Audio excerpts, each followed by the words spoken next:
샬롬, 2024년 1월 11일 목요일입니다. 기도하겠습니다. 주님, 오늘도 주의 말씀으로 하루를 시작합니다. 사랑하는 주님, 오늘 시편 16편의 말씀으로 기도드립니다. 하나님이여, 나를 지켜주소서. 내가 주께 피하나이다. 아멘. 주님, 오늘의 삶 가운데 우리를 지켜주소서. 주님께 피할 때에 주께서 친히 우리의 피난처가 되어 주옵소서. 예수님의 이름으로 기도드립니다. 아멘. 오늘의 말씀은 시편 16편입니다. 하나님이여, 나를 지켜주소서. 내가 주께 피하나이다. 내가 여호와께 아뢰되 주는 나의 주님이시오니 주밖에는 나의 복이 없다 하였나이다. 땅에 있는 성도들은 존귀한 자들이니 나의 모든 즐거움이 그들에게 있도다. 다른 신에게 예물을 드리는 자는 괴로움이 더할 것이라. 나는 그들이 드리는 피의 전제를 드리지 아니하며 내 입술로 그 이름도 부르지 아니하리로다. 여호와는 나의 산업과 나의 잔의 소득이시니 나의 분깃을 지키시나이다. 내게 줄로 재어준 구역은 아름다운 곳에 있음이여 나의 기업이 실로 아름답도다. 나를 훈계하신 여호와를 송축할지라. 밤마다 내 양심이 나를 교훈하도다. 내가 여호와를 항상 내 앞에 모심이여 그가 나의 오른쪽에 계심으로 내가 흔들리지 아니하리로다. 이러므로 나의 마음이 기쁘고 나의 영도 즐거워하며 내 육체도 안전히 살리니 이는 주께서 내 영혼을 스울에 버리지 아니하시며 주의 거룩한 자를 멸망시키지 않으실 것임이니이다. 주께서 생명의 길을 내게 보이시리니 주의 앞에는 충만한 기쁨이 있고 주의 오른쪽에는 영원한 즐거움이 있나이다. 아멘. 오늘 시편 16편의 시는 한마디로 성도의 뜨거운 신앙 고백과 그에 따른 복을 노래한 것으로 전반부에는 여호와 하나님에 대한 신앙을 고백하며 하나님의 도우심을 간구하고 있고 후반부에는 하나님의 복과 죽음 이후의 영생에 대한 확신을 노래하고 있습니다. 이 시의 표제어는 다윗의 믹담이라고 되어 있는데요. 믹담은 오늘 16편을 포함해 모두 6편의 시의 제목에 나타나고 있습니다. 그 의미가 무엇인지는 명확히 밝혀지지 않고 있습니다. 다만 조각하다, 새기다 라는 뜻으로 보아 돌에 새겨 넣은 비문과 같은 것으로 보는 견해가 지지를 받고 있다고 합니다. 이 시는 하나님만을 의지하는 자에게 주어진 복을 노래하면서 나아가 부활과 영생에 대한 확신으로 죽음의 위협조차 극복하였다는 다윗 자신의 신앙 고백의 시입니다. 그런데 무엇보다도 죽음을 초월한 부활의 확신을 강조하고 있다는 점에서 다윗의 입을 통해 십자가에 죽으시고 부활하신 예수 그리스도의 사역을 예언적으로 노래하고 있기 때문에 메시아 예언시로 분류되기도 합니다. 즉 이 시는 하나님의 백성들이 하나님 안에서 살아가면서 최후의 순간에 예수 그리스도께서 사망 권세를 이기시고 승리한 것과 같이 동일한 승리를 얻게 될 것임을 교훈하고 있습니다. 1절입니다. 하나님이여 나를 지켜주소서. 내가 주께 피하나이다.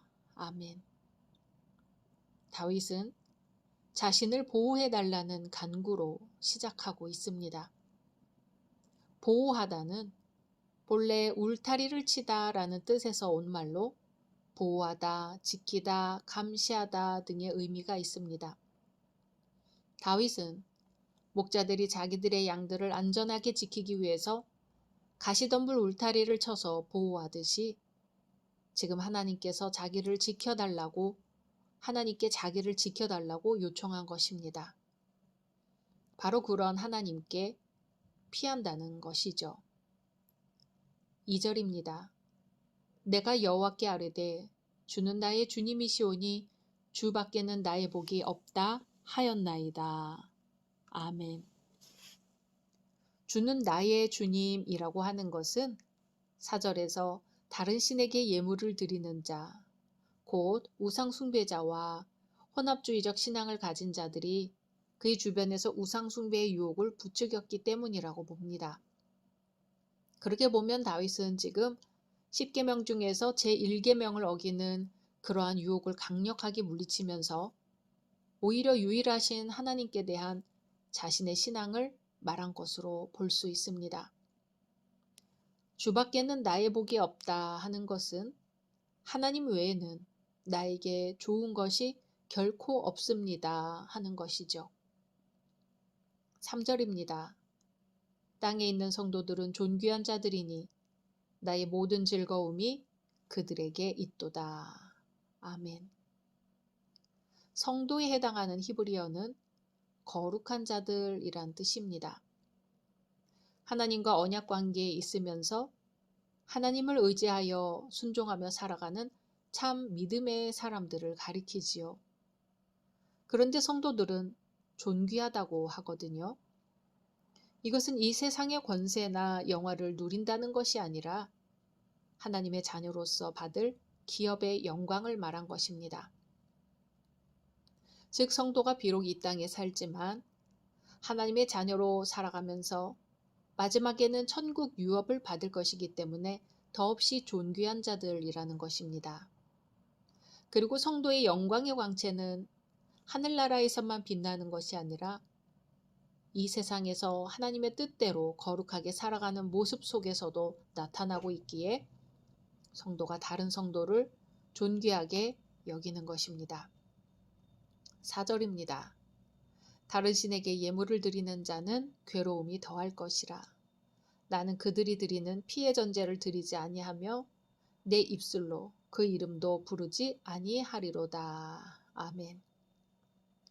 다른 신에게 예물을 드리는 자는 하나님을 전혀 모르는 자들이 아니라 이스라엘 백성이면서 이방의 신들도 겸하여 섬기는 혼합주의자들을 지칭하는 것으로 볼 수 있습니다.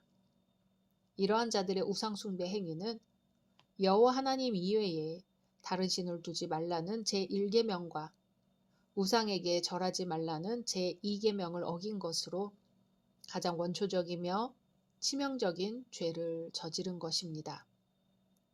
그러므로 그들은 괴로움이 더할 것이라는 것이지요. 전제라는 것은 제단의 제물의 피를 상징하는 포도주를 부은 것을 말합니다. 여기서 피의 전제가 무엇이냐에 대해 다양한 의견이 있지만 이방 종교에서 행해지던 제사의식으로 희생제물을 드리는 중에 제물의 피를 마시는 의식을 의미하기도 하고 혹자는 이것을 비유적인 표현으로 모아 부정한 손과 양심으로 하나님께 제물을 드리는 것을 상징한다고 보기도 합니다. 내 입술로 그 이름도 부르지 아니하리로다 하는 것에서 이름은 이스라엘 백성들을 유혹한 주변국들의 이방 신들의 이름을 가리킵니다. 다윗은 이방 신의 이름을 부른 것조차 싫어하였는데 이는 율법에서 우상의 이름을 부르는 것을 금하고 있기 때문만이 아니라 다윗 자신의 우상에 대한 극도의 증오심을 말한 것입니다. 5절입니다. 여호와는 나의 산업과 나의 잔의 소득이시니 나의 분깃을 지키시나이다. 아멘. 나의 산업이란 내가 몫으로 받은 것을 가리킵니다. 그리고 잔은 음료를 담는 용기를 뜻하지만 성경에서는 다양한 의미로 사용됩니다.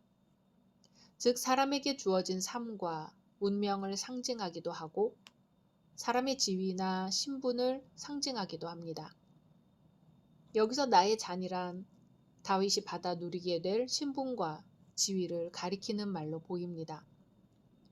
즉 하나님께서 자신의 모든 것이며 그러한 하나님을 자신의 기업으로 소유함으로 무한한 복을 소유한 자임을 노래한 것이죠. 분깃은 제비 뽑아 얻은 토지나 몫을 가리키는데요. 하나님께서 다윗에게 자신을 주셨고 다윗이 누리는 것을 누구도 빼앗아가지 못하도록 완전하게 지켜주신다는 의미입니다.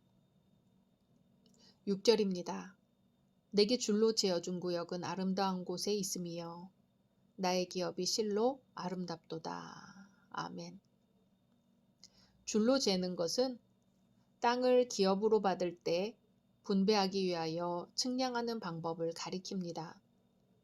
다윗은 하나님이 주신 곳이 아름답고 주신 기업도 아름답다고 고백합니다. 7절입니다. 나를 훈계하신 여호와를 송축할지라 밤마다 내 양심이 나를 교훈하도다. 아멘. 훈계한다는 것은 다윗으로 하여금 하나님이 그의 기업이 되신다는 사실을 깨닫게 하시는 하나님의 내적 인도하심을 가리킵니다. 그러한 하나님을 찬양한다는 것이며 밤마다 양심이 교훈한다는 것은 밤마다 하나님께서 다윗의 내면에 성령의 감동을 주심으로 다윗이 영감을 받고 있음을 고백합니다. 8절입니다. 내가 여호와를 항상 내 앞에 모심이여 그가 나의 오른쪽에 계심으로 내가 흔들리지 아니하리로다. 아멘. 다윗은 위기를 당할 때뿐만 아니라 기쁠 때나 슬플 때나 괴로운 때나 변함없이 언제든지 하나님을 자기 마음속에 모시고 동행할 것을 고백합니다. 그리고 처음에 나를 보호하소서 하고 시작했으나 이제 내가 흔들리지 아니하리로다 함으로써 죽음의 위기와도 같은 고난을 마음속에서 이미 완전하게 극복하였다는 것을 보여줍니다. 9절입니다. 이러므로 나의 마음이 기쁘고 나의 영도 즐거워하며 내 육체도 안전히 살리니. 아멘. 다윗은 마음과 육체에 이르기까지 조금도 부족함 없이 완전하게 회복되었음을 고백합니다. 10절입니다.